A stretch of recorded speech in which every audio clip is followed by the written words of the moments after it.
할렐루야. 한 주간 평안하셨습니까? 이제 완연한 가을입니다. 날씨도 선선해지고 활동하기도 좋은 계절입니다만 코로나로 인해서 저희들은 여전히 또 온라인 예배를 드리고 있고 오프라인에서는 또 제한적으로 예배를 드리고 있는 상황입니다. 여러분의 삶 가운데 각자 또 지켜야 할 것들은 다 지켜주시고 또 삶 가운데서 하나님의 은혜를 경험하는 귀한 한 주간이 되었으면 좋겠습니다.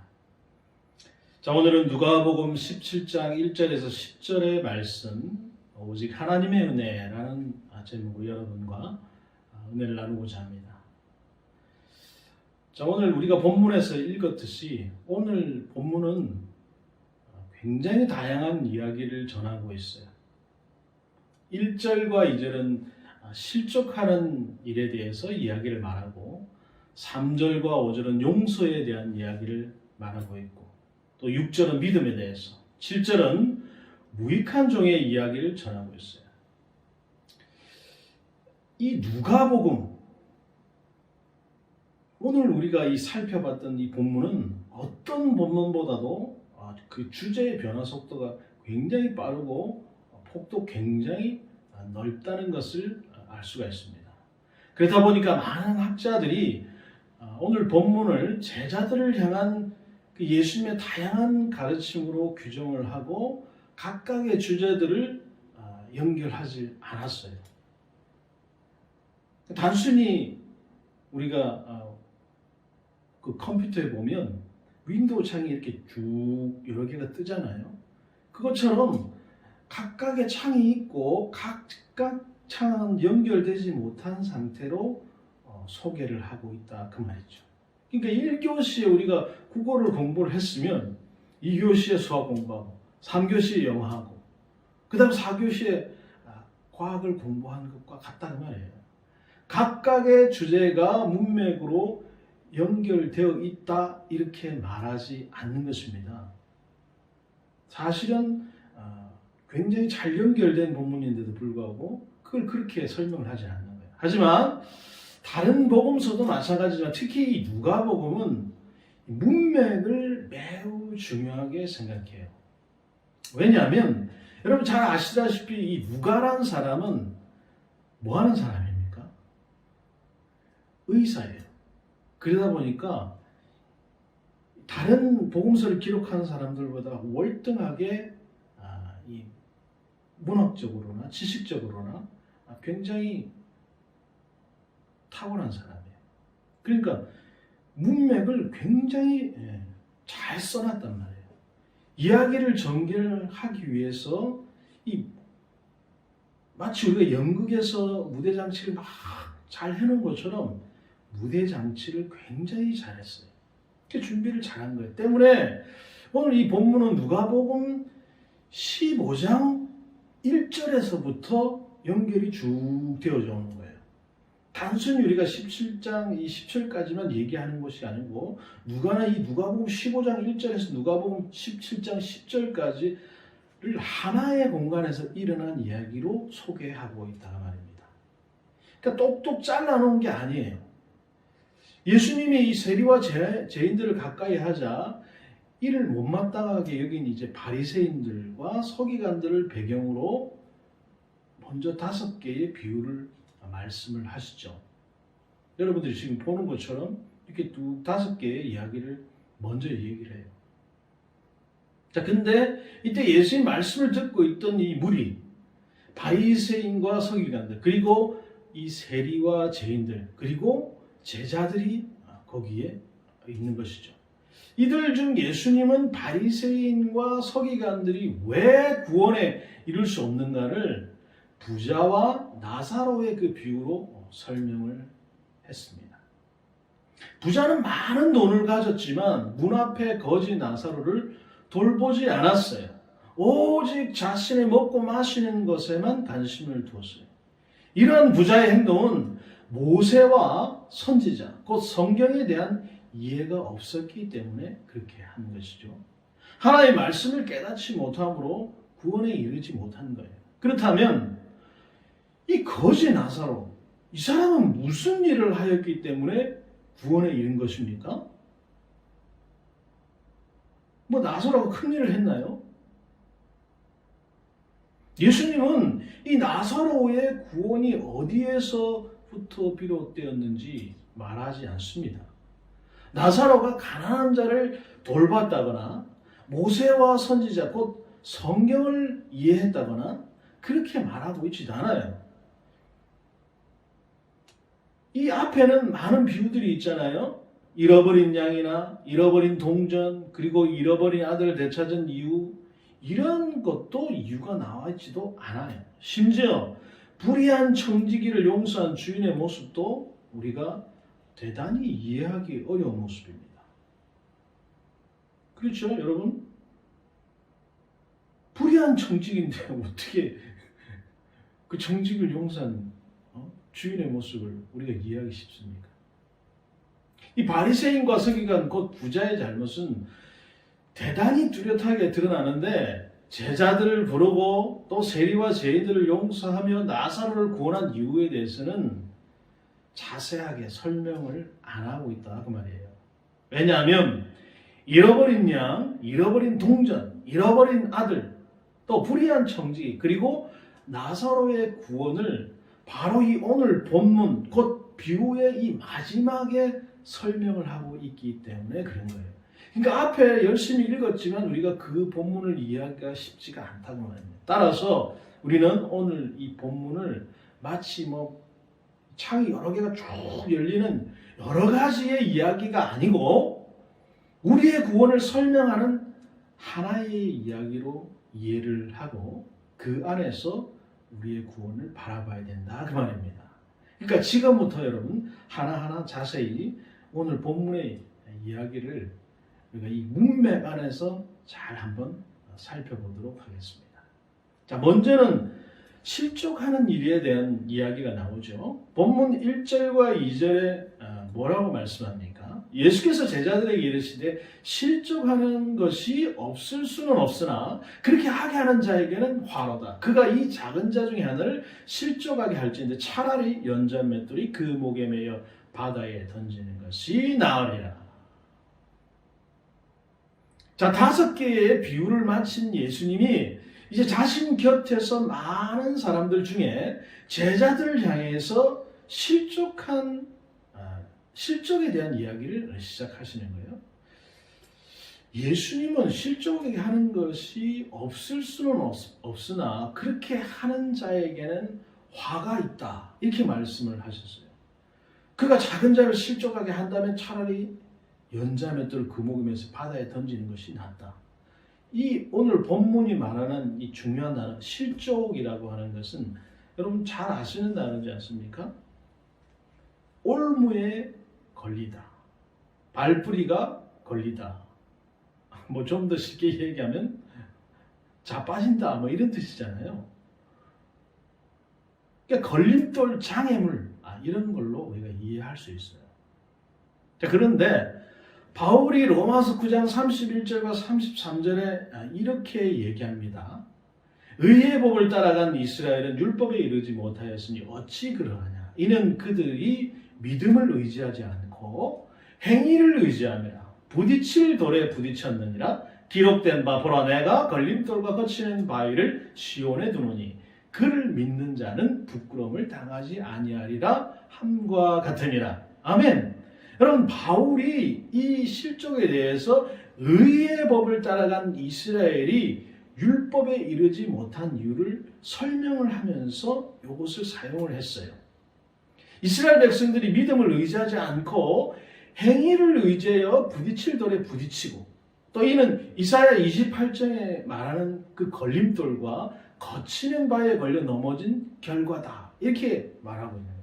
바울이 말한 이 부딪힐 돌, 걸림돌은 베드로전서 2장 4절과 8절에 의하면 바로 우리 예수님을 가리킨다는 말이에요. 베드로전서 2장 4절 8절에 이렇게 얘기합니다. 사람에게는 버림받았으나 하나님께는 택하심을 입은 보배로운 산돌이신 예수께 나아가 너희도 산돌같이 신령한 집으로 세워지고 예수 그리스도로 말미암아 하나님이 기쁘게 받으실 신령한 제사를 드릴 거룩한 제사장이 될지니라. 성경에 기록되었을 때 보라 내가 택한 보배로운 모퉁이 돌을 시온에 두니 그를 믿는 자는 부끄러움을 당하지 아니라 했으니 그러므로 믿는 너에게는 보배이나 믿지 아니하는 자에게는 건축자들이 버린 그 돌이 모퉁이의 머릿돌이 되고 또한 부딪힐 돌과 걸려 넘어지게 하는 바위가 되었다 하였느니라. 그들이 말씀을 순종하지 아니함으로 넘어지나니 이는 그들을 이렇게 정하신 것이라. 비본문입니다. 즉 예수님은 여러분 살아있는 돌로 우리에게 오셨다. 예수님을 믿는 자는 보배로운 모퉁이 돌이신 예수님과 함께 교회로 지어져서 부끄러움을 당하지 않아요. 하지만 예수님을 믿지 않는 자는 건축자들이 쓰다가 버리는 쓸모없다고 생각해서 버리는 돌처럼 바로 예수님을 버려버린다는 말이에요. 그리고 그 돌에 부딪히고 걸려 넘어져서 결국은 뭐 한다고요? 부끄러움을 당하게 된다 그 말입니다. 따라서 여러분 예수님을 사이에 두고 예수님을 믿는 자는 예수님과 함께 더불어 세워지는 교회가 되어지고 예수님을 믿지 않는 자는 행위를 의지함으로 결국 뭐요? 심판에 이르게 된다 그 말입니다. 때문에 예수님은 실족하게 하는 것이 없을 수는 없지만 그렇게 하는 자는 화가 있을 것이다 이렇게 말씀하십니다.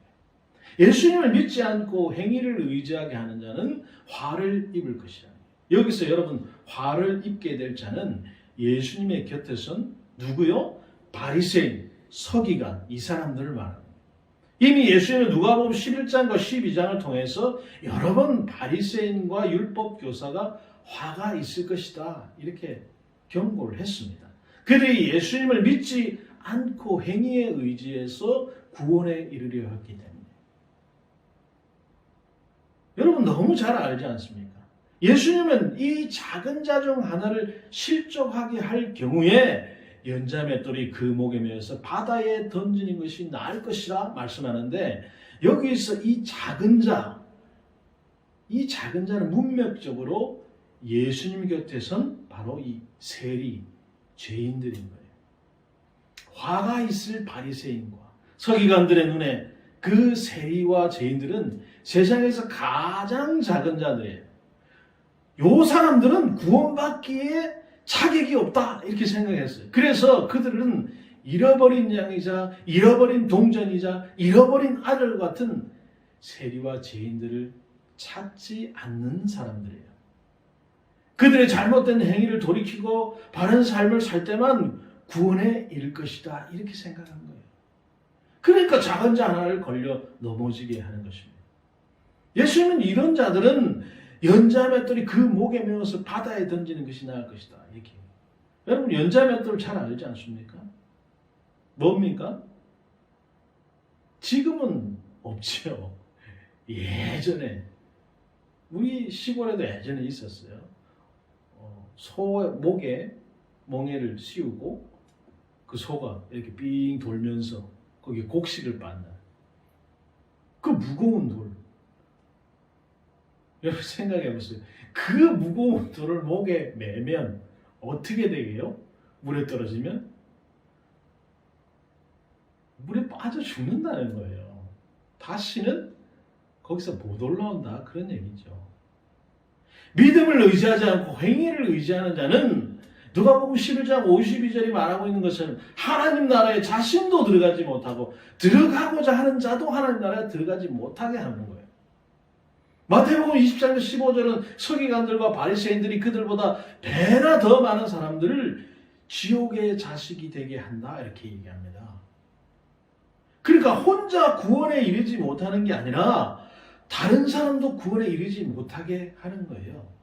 때문에 예수님은 차라리 연자맷돌이 목에 매어서 바다에 던져짐으로써 네 혼자 죽는 게 낫다 그 말입니다. 실족하게 하는 일에 여러분 미치는 잘못된 영향에 대해서 엄히 경고하는 거예요. 이런 실족하게 하는 자들 우리 주변에 너무 많지 않습니까? 여러분 생각 한번 해보세요. 나를 실족하게 하는 사람들. 뭐 수백 가지일 거예요. 특히나 여러분 이 실족하게 하는 일들, 우리 시편 37편에 보면 대충 크게 한 세 가지 정도로 얘기를 하고 있는 걸 우리가 볼 수 있는데, 그 첫 번째는 투기, 질시입니다. 남을 질투하는 거예요. 두 번째는 불평입니다. 사사건건 모든 일에 불평해요. 그러니까 넘어지죠. 세 번째는 여러분 분노입니다. 막 끌어오르는 분노를 참을 수가 없어요. 매일 막 화가 머리 끝까지 나 있는 사람들, 실족하게 하는 거예요. 그런 사람들 옆에 있으면 여러분 어떻습니까? 나도 같이 화가 나는 거야. 나도 같이 불평이 터져 나오는 거야. 나도 같이 시기 질투하는 것입니다. 오늘 이 바리새인과 서기관들의 모습이 그렇고 우리들의 모습이 바로 그렇다는 거예요. 여러분, 실족하지 않으려면 이런 부분들 잘 다스려야 하는 것입니다. 자, 그러면서 두 번째로 어떤 얘기가 나오냐? 바로 용서에 대한 얘기로 넘어가는 거예요. 예수님은 제자들을 향해서 본문과 3절과 4절에 이렇게 말씀하세요. 너희는 스스로 조심하라. 만일 내 형제가 죄를 범하거든 경고하고 회개하거든 용서하라. 만일 하루에 7번이라도 내게 죄를 짓고 7번 내게 돌아와 내게 회개하노라 하거든 너는 용서하라 하시더라. 이렇게 했어요. 스스로 조심해라. 제자들이 조심해야 될 내용이 뭐입니까? 자신의 형제가 죄를 범하거든 경고하고 회개하거든 용서하라는 거예요. 문맥적으로 우리가 바리새인과 서기관들은 예수님 곁에서는 그 세리와 죄인들을 용서하지 않았어요. 죄를 범하였을 때 경고만 하고 회개하고 돌아오는 자를 외면합니다. 그러니까 남한테 막 질타만 열심히 했지 정작 자신은 회개하지 않는 거예요. 그리고 회개했으니까 제가 돌아오는 자를 받아주지도 않아요. 그런데 여러분, 예수님은 달라요. 예수님은 세리와 죄인들을 용서하고 그들을 품어주세요. 그러므로 너희는 스스로 조심하라 라는 그 예수님 말씀은 제자들 안에 그 바리새인과 서기관들의 모습이 있는지 너희들도 한번 조심하면서 살펴봐라, 그 말씀인 것입니다. 또한 스스로 조심하라는 예수님의 말씀은 제자들 안에 예수님의 용서가 있는지 살피라는 말씀이에요. 예수님은 하루에 7번 죄를 짓고 7번 회개하더라도 그를 용서해야 된다, 그렇게 말씀하세요. 여러분, 여기서 숫자 7은 잘 아시다시피 완전수이지 않습니까? 완전수로 수없이 많은 죄를 짓고 수없이 많이 회개하더라도 수없이 용서해라, 그 말이죠. 이 용서에 있어서 아이러니하게도 숫자 7을 사용해서 숫자를 붙이지 말라 말씀하신 거예요. 그러니까 무한대로 용서해라, 그 말이잖아요. 근데 참 쉬운 일은 아니죠. 용서 참 쉽지 않습니다. 특히 누군가 내 가족이나 아니면 나 자신에게 누군가 위해를 가했다. 요즘 뉴스에 보면 뭐 성범죄자들 나오잖아요. 그 자녀를 그렇게 무참하게 한 성범죄자들 여러분 용서할 수 있나요? 이것은 정말 어려운 일인 것입니다. 그런데 이 숫자를 세지 않는 그 예수님의 용서는 이 베드로의 부인을 통해서 잘 드러납니다.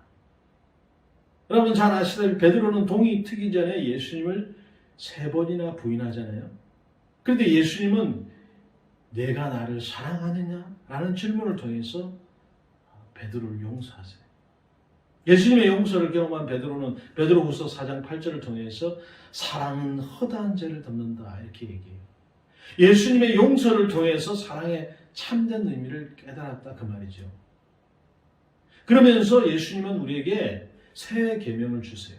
우리에게 서로 사랑하라, 이렇게 말씀하셨습니다. 예수님이 우리를 사랑하신 것처럼 서로 사랑하는 것이 새 계명이잖아요. 예수님의 사랑은 돈이나 명예나 권력으로 드러나지 않습니다.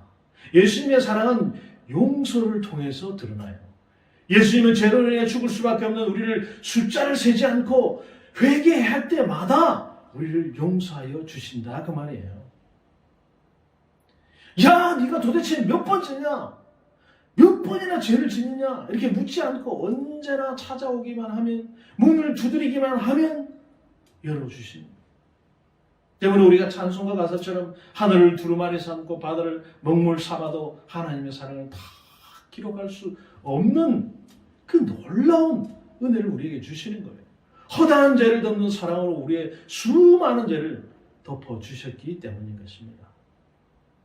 따라서 우리 역시 이 세리와 죄인을 용서하고 품어주신 예수님처럼 우리도 용서하고 품어주는 삶을 살아야 하는 것이죠. 한 번, 두 번, 세 번만이 아니라 경고한 후 회개하면 언제나 용서의 삶의 모습이 필요하다 그 말이죠. 아까도 말씀드렸지만 용서라는 것은 대단히 힘든 일입니다. 손해보는 일이고 자존심을 구길 때도 있죠. 하지만 그때마다 우리가 1만 달란트를 탕감받은 죄인이라는 사실을 기억하고 다른 이의 허물을 용서하는 자가 되어야 된다는 거예요. 완벽함으로 여러분 하나 되는 게 아니고 용서함으로 하나 되는 삶이 되어야 하는 것입니다. 자, 그렇게 말씀하시면서 이제 믿음에 대한 이야기로 넘어갑니다. 계속되는 그 예수님의 가르침의 끝에 이제 드디어 제자들이 뭔가를 요구를 해요. 제자들의 요구는 무엇입니까? 우리에게 믿음을 더하여 주소서. 우리가 믿음이 부족하니까 믿음 좀 더하게 해주십시오. 그 말이죠. 자, 그런데 여러분, 이 누가복음 이 요구를 제자들 중에 누가 했다고 얘기하느냐? 바로 사도들이 얘기했다고 말하는. 여러분, 사도들, 일반적으로 예수님의 12제자가 사도잖아요. 예수님 많은 제자들 중에 특별히 선택받아서 예수님하고 가까이서 예수님과 함께했던 자들이 여러분 바로 사도들입니다. 사도들은 7번이나 죄를 범한 후에 7번 회개하는 자를 계속해서 용서를 해야 한다. 그 예수님의 가르침을 듣고 믿음을 더해달라 이렇게 요구했어요. 왜요? 계속해서 용서를 하기 위해서는 이 믿음이 더 필요하다 이렇게 생각한 거예요. 그런데 여러분, 사실 이 용서와 믿음이 아무런 관계가 없는 것처럼 보이지만 우리가 이 문맥 속에서 살펴보면 이 용서와 믿음은 관계가 굉장히 깊습니다.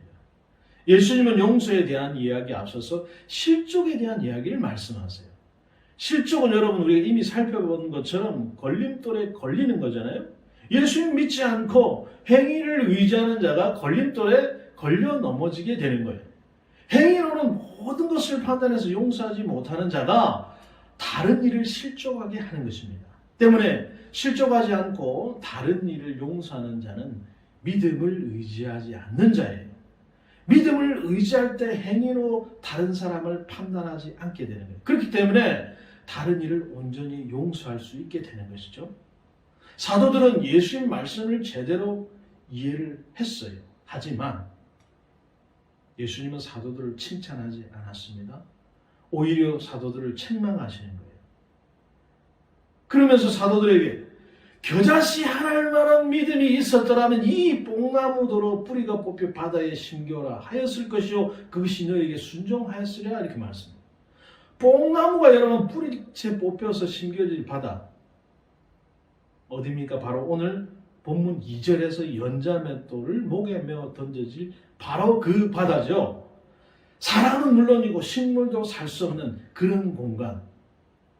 하지만 예수님은 겨자씨 하나할 만한 믿음만 있어도 이러한 일을 할 수 있다 말씀하세요.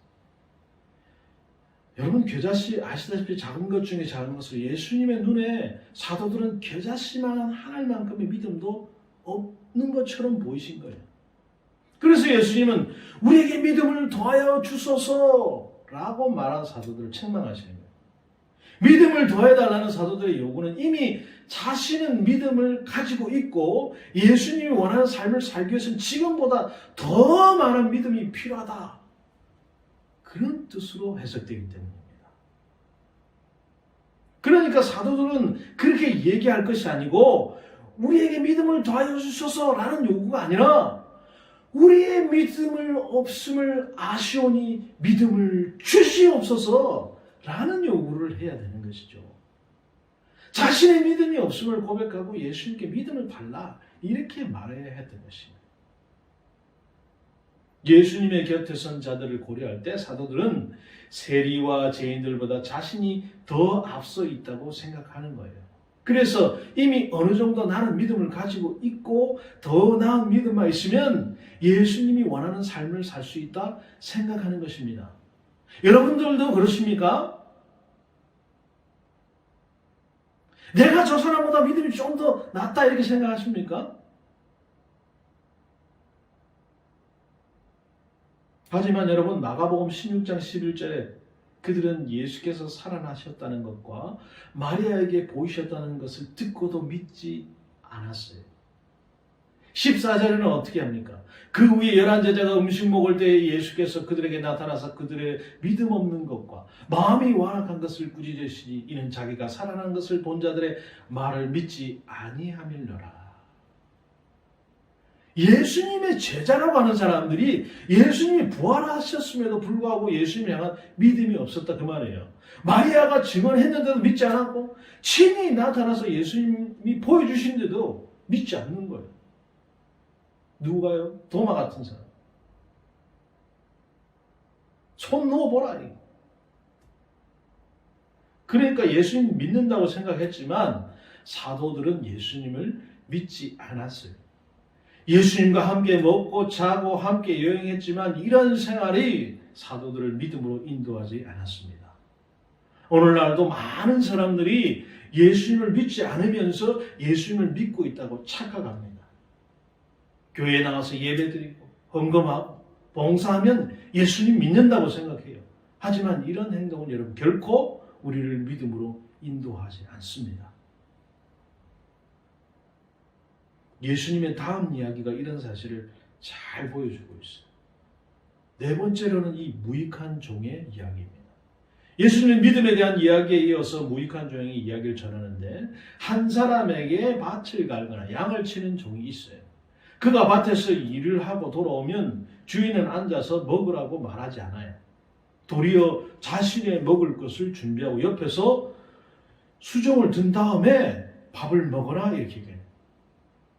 그런데 여러분 이것은 당시에 종이 해야 했던 당연한 일입니다. 종은 여러분 주인의 명령에 따라서 주인을 섬기는 삶을 살아야 해요. 당연한 일을 하였기에 주인은 종이 한 일에 감사하지 않습니다. 그렇잖아요. 당연한 일을 했는데 뭘 감사합니까? 예수님께서 믿음을 더해달라는 사도들에게 이 이야기를 말씀하신 이유는 바로 이 10절에 나타나요. 예수님은 이와 같이 너희도 명령을 받은 것을 다 행한 후에 이르기를 우리는 무익한 종이다. 우리가 하여야 할 일을 한 것일 뿐이라 할지니라.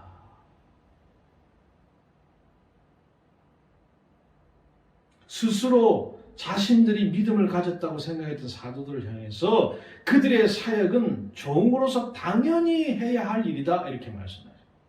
때문에 사도들은 자신을 남들보다 더 나은 자라고 생각하고 남들 위에 올라서는 행동과 말을 해서는 안 되는 것이죠. 오직 그들이 해야 할 고백은 예수님의 말씀대로 자신을 무익한 종으로 고백하는 것입니다. 자신을 바리새인과 서기관들 물론이고 세리와 죄인들보다 더 낮은 사람이라고 더 낫다고 생각해서 안 된다 그 말이죠. 여기서 우리는 나사로의 구원을 깨달을 수 있는 거예요. 여러분 나사로의 구원은 나사로가 베푸는 삶을 살았기 때문이 아니에요. 나사로의 구원은 나사로가 성경 말씀을 잘 깨달아서 이행했기 때문도 아닙니다. 실제로 나사로가 베푸는 삶을 살았고 성경 말씀을 깨달았을지라도 그것은 종이 해야 할 일을 한 것으로 결코 구원의 이유가 되지 못하는 거예요. 이해가 되십니까? 마땅히 주인 되신 하나님의 명령을 따른 것이기 때문에 오히려 자신을 무익한 종이라 고백해야 하는 거예요.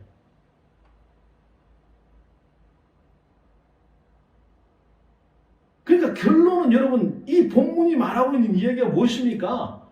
나서고 지가 잘해서 구원받은 게 아니라는 거예요. 뭐예요? 우리의 주인 되신 하나님의 그 놀라우신 은혜 때문에 구원받았다, 그 말이에요. 내가 뭔가를 열심히 잘해서 한 게 아니라는 거예요. 잃어버린 양과 잃어버린 동전, 그리고 잃어버린 아들을 찾아 나서며 용서하시는 하나님의 그 크신 은혜가 우리를 구원했다, 그 말입니다. 그래서 바울은 에베소서 2장 8절과 9절에 이렇게 말씀합니다. 너희는 그 은혜를 위하여 믿음으로 말미암아 구원을 받았으니 이것은 너희에게서 난 것이 아니요 하나님의 선물이라. 행위에서 난 것이 아니 이는 누구든지 자랑하지 못하게 함이라. 아멘. 여러분, 누구보다 열심히 사역한 사도 바울의 이런 고백, 고린도전서 15장 10절에도 이렇게 말씀하고 있어요. 내가 나 된 것은 하나님의 은혜로 된 것이니 내게 주신 그 은혜가 헛되지 아니요. 내가 모든 사도보다 더 많이 수고해서 내가 한 것이 아니요 오직 나와 함께 하신 하나님의 은혜로라. 아멘. 여러분, 철저히 자신의 구원이 하나님의 은혜에서 비롯됐다, 이렇게 이야기하고 있는 거예요. 따라서 살아가는 여러분, 우리도 우리의 구원이 오직 하나님의 은혜에 있음을 고백하는 자가 되어야 하는 것입니다. 먼저 자신이 하나님 앞에 무익한 종이라는 사실을 깨닫고 구원에 이르게 한 부족함이 없는 자라는 것을 고백해야 하는 거예요. 하나님은 우리가 스스로 무익한 종이라 고백하고 자신의 부족함을 고백할 때 결코 우리를 외면하지 않는 분이십니다. 하루에 7번 죄를 짓더라도 회개하고 돌아오면 언제나 받아주시는 분이 바로 우리 하나님. 그 하나님을 믿고 스스로 죄인됨을 고백하면서 용서받은 은혜로 서로 사랑하며 살아가는 성도의 삶이 되기를 바랍니다. 또한 그 값없이 주어진 그 은혜를 나만 가질 것이 아니고 다시 내 주변의 은혜로 흘려내보는 그 제자됨의 삶을 살아가시는 저와 여러분, 또 우리 예수 은혜교회가 되기를 주의 이름으로 축복합니다.